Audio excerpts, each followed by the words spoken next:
Hey guys, so I just finished watching Michael Welsh's video the about the internet and how he uses and implements it in this class and the different media that he uses for his studies in anthropology.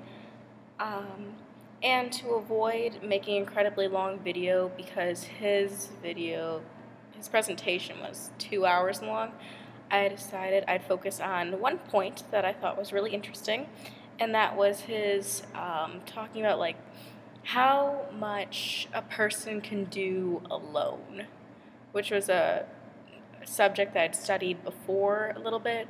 It was part of my senior project, and it was an idea that like, can you really accomplish a lot alone? And it's more like you can have an idea and you can spread it to other people, but you don't actually accomplish anything by yourself. Like, if you want to, for instance, my project was raising money for an organization. By myself, I got other people to give me money, which ended up totaling $75 for the World Food Program. Now, in his discussion, it was kind of like, can one person learn all this information on the internet? And it wasn't like, no, not everyone can read all these articles and journals, but as a group, people can individually contribute to a larger goal.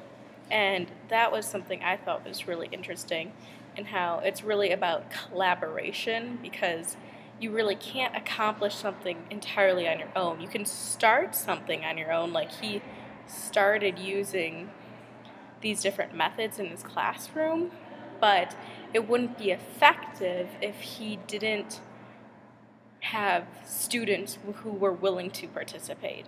So if he could be enthusiastic as he wanted to be, but without his students also giving a give and take, then he wouldn't have really accomplished anything. His entire study would have been a failure. So I just thought that was an interesting idea of how much it's people by themselves collaborating to be part of a group. So really it's a group effort overall.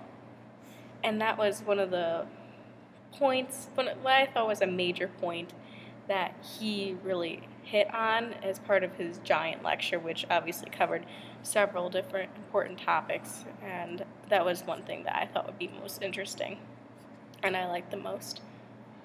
So yes, that's my response to his presentation, was that you really need to analyze, is it something by yourself, and what can you personally contribute to make something a group effort? Because there are plenty of people who will do something by themselves and then start off a giant reaction, but it won't ever be someone entirely by themselves doing nothing without anyone ever, because then it would just be self-produced, self-done, and no one else would be involved, which means it's just for someone themselves.